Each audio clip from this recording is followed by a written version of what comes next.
They look like glasses. Does. Yeah. I'm actually going to be getting glasses next week coming in. Have you chosen your frames? I have, but I forgot to Oh. take a selfie and show you. God damn it, Yaku. But when they come in, I'll take a selfie and show subs over at !Discord in the chat. Want to have the sub-exclusive Discord server. To get access to that, well, you sub. Anyway, we're going to be kicking off this series here on Pride of Altaris, LE. We're at the bottom right-hand corner map, spawning all the way in the bottom right-hand corner. And of course, have a blue Terran player coming down from the land of Korea. He is, of course, going to be representing Shopify Rebellion. He is ByuN.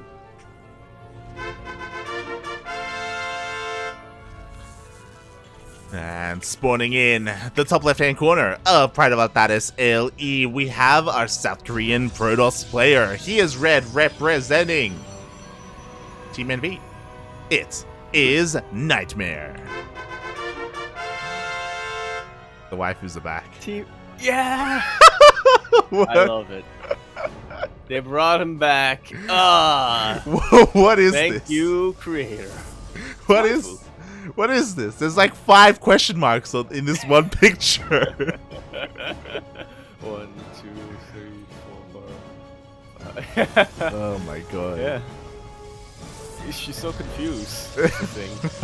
Are those bunny ears or are those ponytails? I like to think she's like, why am I here? Yeah. What is going on?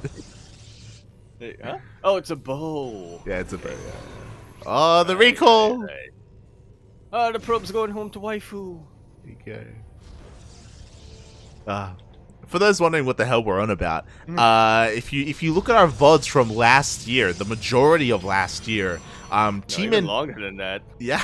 Probably like 2019, 2020. The clan tag for Team NV players would consistently be an anime waifu. And consistently, but a different one each week. Yeah, it would alternate. It would alternate between them for a long time until towards the end of last year they went boring and they actually got their team logo. Yeah. But they recognized the you know what? I'd like to think that Maru won Dream. He won Dream Actions, and he's like, nah, all right. My decree is to bring back the clan tags. Bring it back. Bring back the waifu rotation. See, I was gonna say I like to think that it was creator choosing them. Majority of the time, choosing them week by week. Oh god, he is a weeb. But we are slowly getting. True, very true. But we are getting into this game, and so far NightMare is going for a relatively standard opener. Some cheeky moves. He was being a little bit annoying earlier with his probe. He was able to keep it alive with that recall. Is it worth it? NightMare thinks it is. And what else is he using his energy for? Well, in the end, he does lose that probe regardless. So true. Who knows? Very true. NightMare going for a very standard Blink Stalker opening here. No Stargate, no Oracles, no Phoenixes. Just straight up Stalkers. Yeah, playing it out a lot more defensive here. No Robo just yet. Not really too many gateways. He just wants to make sure he has enough Stalkers that can fend off a medevac.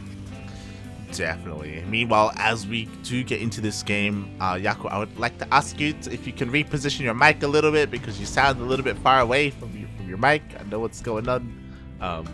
Yes. Oh, beautiful. Beautiful, mate. Beautiful. As ByuN, he's going for a bit of a cheeky Widowmine drop. Very cheeky. Trying to distract the army a little bit here. He is able to keep most of his initial scouting force alive. Yeah, he's still out here just checking the front door. Widowmine drops head towards the natural base. There is one Stalker and an Adept. With another Stalker, maybe he can focus fire the Widowmines themselves, but oh mate, they're still gonna burrow. Up! He might have just enough. No, not quite. That was a pretty massive connection here. 6 probes, and I think the Adept as well went down. Check.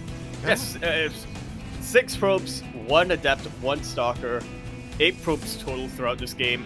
ByuN got some nice damage, but he hasn't been able to dip into the main base just yet. Has he seen that robo facility? Oh, he did see the robo building, so he's well aware of all the production buildings, of all the tech structures, and what's scary is that he kept those widow mines alive. The widow mines are just waiting, chilling right outside the natural base, ready to dive in whenever they can. There are now stalkers, and blink is done, so it's going to be harder to pull off, but like, again, these widow mines have already paid for themselves. Like, damage was already dealt. It really was. Now ByuN just has to build up back at home, you know. He doesn't have to worry about NightMare's economy getting out of hand or anything. May want to worry about the charge, though. Yeah, charge is next up here after that blink. Now, finally, we have a couple of gateways being thrown down. Oh, not just a couple. We're getting quite a bit more here. So with this NightMare, he's gonna be relying a lot on his gateway units. Still no other like splash damage or like a Templar Archives or anything like that. Yeah, which can definitely be pretty worrisome against pure bio like this. Charge, I mean, it's really nice to deal against Marauders, to deal against tanks especially, but that's not really the bulk of ByuN's army. Yeah, it can be really risky. Like, obviously, it goes both ways. It can be risky if you try to rush out a Colossus, but once that Colossus is out, then it can make wonders happen against a bio army. ByuN is already bearing that in mind. Like, he has that Raven. The Raven adds so much utility, whether it's with the anti-armor missile or even the disables. Oh yeah, it's straight up one of the best support units in the game in general, but especially against Protoss. There's almost never a scenario where a Raven isn't useful. Oh, Granted, pretty much. it's more useful in some scenarios than others, but it always has a little bit of use. Definitely. Meanwhile, here we go. ByuN, he's stimming on forward. We do have a couple of force fields available here for NightMare, but no overcharge. Oh no, never mind. We do have one more shield battery behind this. And meanwhile, what are all those zealots at the backline doing? They want to get a flank, and they will flank the tanks, but at this point, ByuN has realized, I do not need these tanks at all. I'm just going to stim forward and deal with everything you've got. I think the Widow Mine Friendly Fire actually killed the Raven, which is a little bit funny, but yeah, it doesn't really matter too much. ByuN just has so much stim bio. Exactly. Way more where that came from. Like, I was going to praise NightMare. I love the flank that he set up. Like, the Zealots did their job. They were able to kill the tanks. They were able to kill the Widow Mines, even the Raven. But the main army was barely there. And just like that, ByuN, he takes out not just the Nexus, but every single probe there as well. 21. Jesus. GG is immediately called, and ByuN will take game number 1. GG. I have to wonder about this, but because I mean, you know, I'm still just pondering. It feels like that flank was a little bit mistimed, not by much, but just a little bit, right? Where by the time all those elves were able to clear up the tanks, I mean, there just wasn't much of a main Protoss army left that ByuN had to worry about. Yep, pretty much. Yeah, like, as you said, that Zealot flank was late. Not just that, but also the force fields were late as well. Like, when I saw the biostim forward, I was like, okay, we have like 2 sentries with decent amount of energy. We need to buy time, not just for the flank, but also for another round of warp-ins. But they weren't really there, and ByuN just pounced on that ground army. Pretty much. That Raven actually didn't do much at the end of the day, did it? I think about it. It's always useful. But I didn't really do much there. Anyway, we are going to be continuing our series here on 2000 Atmospheres. LE. We're in the bottom left-hand corner map, starting all the way in the bottom left-hand corner. We, of course, have our blue Terran player coming out from the land of Korea. He is once again going to be representing Shopify Rebellion, as well as this little puppy. It's always nice to see that little puppy in social media and whatnot. He is ByuN.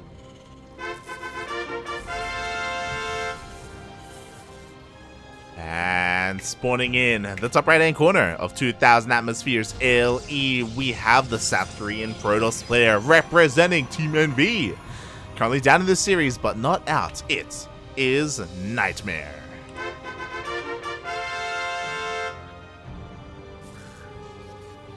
I actually did forget they switched back to waifus. That decal caught me off guard again. The decal.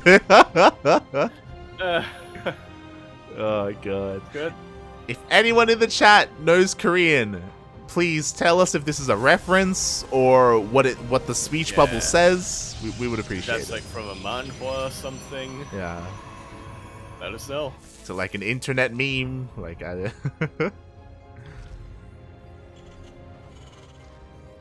fill us in. Yeah. We need to know. So you're needing to know, ByuN completely skipping out on Reapers this time. Yeah, I guess he doesn't need to know. It's crazy. Like Yeah. So very, very safe opener. He doesn't just start with the Marine, he also goes to Scout just in case. So he's playing this very safe, but with the safety of a Marine, he does give up on the scouting that a Reaper would provide. So he's gonna be in the dark for quite some time. Which is especially worrisome now that NightMare is switching things up quite a bit with this Stargate opening. I have to wonder why the sudden change in opening here from ByuN in particular, because he was very careful and very deliberate with his Reapers on Pride of Altaris. He really was, and I think maybe he's willing to risk a little bit more here because he is going to be going for, I imagine, a Hellion drop. That Starport's about to finish up. For that medevac, Hellions are being pumped out ASAP as well. I'm just concerned because we are going to have Phoenixes. I mean, we'll see if NightMare prioritizes the Phoenixes or if he goes for Oracle first. Phoenixes coming out. And he is keeping them relatively close to the mineral line, which is what you want if you're up against Widow Mines. But against Hellions, there's a really nice position at the corner of the main base for the Terran player to drop Hellions and consolidate them before going into the mineral line. Exactly, and that's what we're worried about because here we go, medevac is on the way, Hellions are already ready in position, and by the time they get across the map, maybe there's going to be 2 Phoenixes, but they're not going to be in position, and sure, they can chip away at the medevac, sure, they can pick up 2 Hellions, but not 4. Yeah. And even if they do pick up 2 Hellions, then, well, what is there to really attack those Hellions, right? Hellions up in the air. Thankfully, NightMare has some vision at this side of the map now.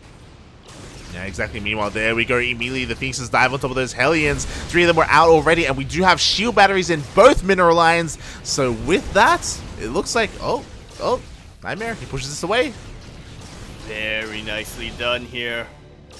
I was very worried for a sec. Yeah, maybe I should still be worried. Yeah. Picks off a decent number of... Quite a decent... Jesus Christ. Oh. Despite these Phoenixes, despite these shield batteries, ByuN somehow finds it in him to kill 8 probes. How? It should not be possible. I thought NightMare defended, right? Like he dealt with it so well. He had his shield battery, he had his adepts on the ground. He was able to force the medevac all the way back, and it wasn't until round 2 where NightMare, he probably also breathed a sigh of relief. He probably also thought that it was done, and in that moment he just lost 8 probes. He breathed too much. He did. What it was. Well, at least he will be able to get a little bit of retribution here, taking out that Raven. Again, a very useful unit. Maybe not as much against Phoenix Gateway, but you'll always have use for Raven. Oh yeah. Man, it was well worth it. Sure, NightMare lost a Phoenix, but a Phoenix for a Raven, that's a trade any Protoss would take any day. Exactly. Now the army is moving out. I'm a little bit concerned because the Phoenixes are a little bit out of position, so NightMare actually doesn't see this. Oh, not yet. And he still won't. He still don't know. Oh, he's so unlucky. No. He just barely missed everything, and now he sees it as the army hits his 3rd. 2 Cyclones can absolutely mess up a base here. Beautiful snipe on that sentry. Talking about utility units, you know, you want to kill my Raven, I'm gonna kill your sentry. So ByuN's this right now. I thought you were gonna say, you're gonna kill my Raven? Man, I'm gonna kill your base. I'm just gonna... I gotta kill you. Oh my god. I gotta kill your everything. Yeah, the rally's getting across the map as well with these Cyclones. The Phoenixes can't get anywhere near this. Speaking of Phoenixes, they run into some Marines. Okay, they're gonna be able to clean some of them up. But again, this third base is dead, mate. Absolutely. This is such an expensive expansion as well. NightMare chose not to cancel it. Probably figured that, you know, he may be able to edge out a defense here, but he is so far behind now, it is not even funny. It's just so unfortunate because NightMare was looking for the army. Like he had like Phoenixes out here towards the left. He even had a unit over towards the right. I think it was a Stalker. His Adept was looking around as well, but he just happened to path at the wrong moment and he just missed it completely. It was like he was looking so much to his left and to his right that he didn't realize that that was a fist coming right in front of him. Exactly. That's exactly what happened. And with that, now ByuN is far ahead. Sure, we're even in workers. And sure, ByuN doesn't have a third base, but that's scary because like that means his army is terrifying. Exactly. Greed is usually good. But in this case, it didn't quite pay off for NightMare. Speaking of, ByuN now starts his third base, and as he starts his third, he pushes out across the map with everything he has. He still has his Cyclones from earlier. Now he's got a tank, a decent amount of Marauders, an insane amount of Marines, and this push is going to hit with +1. Devastating, mate. You would have a tank now for the backline, and if nothing else, you know, may distract the Phoenixes a little bit. NightMare, he's trying to do whatever he can across the map, but I think he knows the writing is on the wall. Yeah, now he finally sees the army with that probe. His own army does reposition. He does have a couple of sentries for those force fields. Oh! And they are decent, but not quite enough to split the army in two. ByuN just sims forward. Oh my god, even though the Phoenixes picked up the tank, they weren't able to deal with it either. The tank somehow still survives. We will have overcharge, and hey, this army, it's not as big as it once was. Yeah, you know, maybe if NightMare is able to, what's it called, not overcharge, chrono boost his warp-ins, he's gonna have enough to, you know, scrounge together a defense while his third base starts getting saturated. But ByuN recognizes this as well. He recognizes, even if I win here, I'm not going to be able to continue pushing, so I'm just going to back away, regroup with the rest of my army, get ready for round 2, and yeah, round 2 is going to be even more deadly. Yeah, I appreciate that ByuN didn't overextend. There's a world where he keeps pushing and maybe he loses his army, you know? Maybe he just loses his advantage and the tank count is reset and suddenly NightMare is back in this. But instead, ByuN backs off, he gets his third base up and running, he keeps his tank count alive, his medevac count alive, and he's getting ready for round 2. Like so. You can beef your army this time. Oh god, exactly. Charge is done! Robotics Bay is on the way though, which means we don't have Colossus, we don't have Disruptors, we only have Gateway units. No splash damage whatsoever. We don't even have any sentries here that can split the army in two. That's a beautiful flank! But that's an even better choke point here for ByuN. Yeah, the surround was amazing. It was beautiful. You know, NightMare 2 games in a row, but is it enough? Oh, with a second warp in. Oh? Yeah, it looks like it's going to be just barely enough to keep ByuN back. And while all of this is going on, sure, it's not the most efficient army traits for NightMare, but he is saturating his bases. He's getting his economy up and running. He's teching up slowly but surely. If ByuN isn't able to break it, if ByuN keeps going for pushes like this and he's not able to break NightMare, NightMare is going to be far ahead in terms of economy and in terms of tech. Yeah. Yeah, it's so important that now, finally... True. Like, finally, first Colossus of the game is on the way. First Colossus of the series. And that's going to be so important. NightMare just needs a little bit more time. Meanwhile, ByuN, he's just been so aggressive this entire game. He just keeps going for these pushes, and he keeps wanting to break his opponent before the Colossus comes out. Are those all the force fields? Okay, now those are all the force fields. And that's a really good job of splitting the army in two. But the Colossus are still... But the Marauders, sorry, are still in range of the Colossus, so... Yeah. Yeah, and there's just too much Terran here on the ground for NightMare to really deal with. Oh my god, we'll see. He's trying to focus down the Colossus. The overcharge is putting in a lot of work, and it just barely keeps the Colossus alive.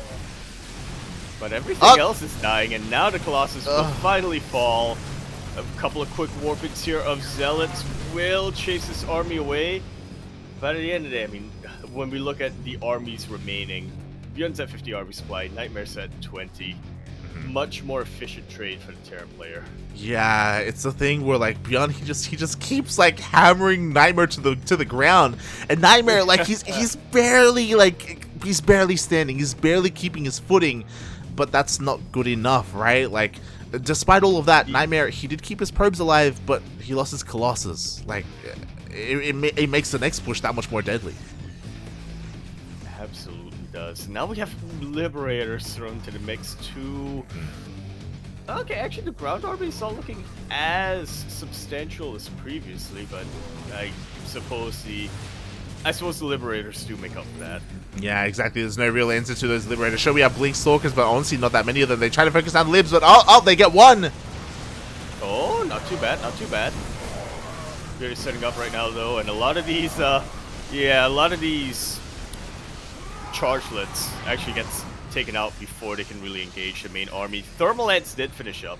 True. And that's a massive boost for the army of NightMare. ByuN cannot quite break this, so he decides, you know what? I'm gonna back away and get my 4th base. And what I will say is that I feel like this is the first fight where NightMare comes out on top. ByuN, he lost 3 Liberators in that fight. And what did he kill? He killed Zealots. he killed Zealots and a handful of Stalkers. Like, ByuN, he is now starting to trade a little bit too inefficiently. He is continuing to tech up. Like, he's working on Ghosts, and I believe he already has the Ghost upgrade. Yep, he already does. He's getting a 4th base. Like, he's not falling behind, but he's giving NightMare these opportunities. Yeah, NightMare has just enough breathing room now to stabilize on 4 bases. He's got a Disruptor up now, so he's working on diversifying his AoE.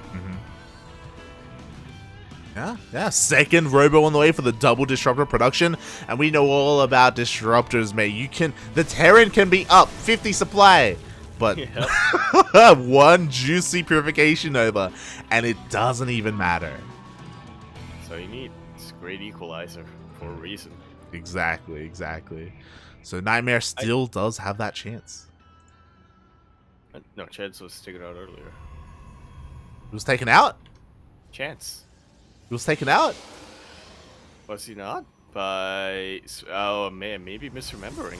Oh, no, yeah, it happened, yeah. Yeah. Special takeout Chance. Yeah, there we go. I didn't see that result, mate. Oh, my God. I didn't either. You were just guessing, mate. You just spin out words, mate. Oh, God, the Ghost! Sometimes you guess right. Oh, that's a good snipe on the Ghost. Oh. I was actually the only Ghost here. Oh. What? Really? What are the other Ghosts? He made a few. Oh my god. Oh, there they are. Oh my god, he even EMPs the Nexus. There's gonna be no overcharge and no recall. Nothing. No overcharge, no recall, no shield battery energy either. This is a beautiful snipe here from ByuN. He actually wants to fight this army too, because yeah, it does look like NightMare maybe split his army a little bit inefficiently. Colossus are about to get surrounded. Yeah, exactly. Where are the Disruptors? The Colossus are all going to go down. That drop is still alive, by the way. He killed that 3rd base once. He's going to get it again. Finally, the Disruptors come in, but by the time they came in, it was too late. The Colossus are dead. Yeah, at this point, it really doesn't take much for ByuN to split and stem away from the Purification Novas, or even just snipe the Disruptors before the Novas can connect. Ah, man, I was really rooting for NightMare here. He did such a good job of coming back from the brink of death, but now he's back on the brink. NightMare and ByuN is still gonna push him over the edge. Yeah, pretty much, mate. Like, that was a great... again, NightMare, he had a chance here, but he was pulled apart. I feel like if we had an army versus army engagement head-on, NightMare may have even won that fight. But here, he lost all of his Colossus, he didn't split up his army properly, like, he just lost the majority of his Disruptors as well. And that was his last Nova. Indeed, it was. All of these EMPs are landing on the Stalkers. There's battery overcharge, but shield batteries can only heal 1 unit at a time. With enough EMPs and with enough stims, it really does not make much of a difference. Yeah, exactly. A couple more disruptors are coming up, but it's a little bit too late. GG gets called, and ByuN will take the series 2-0.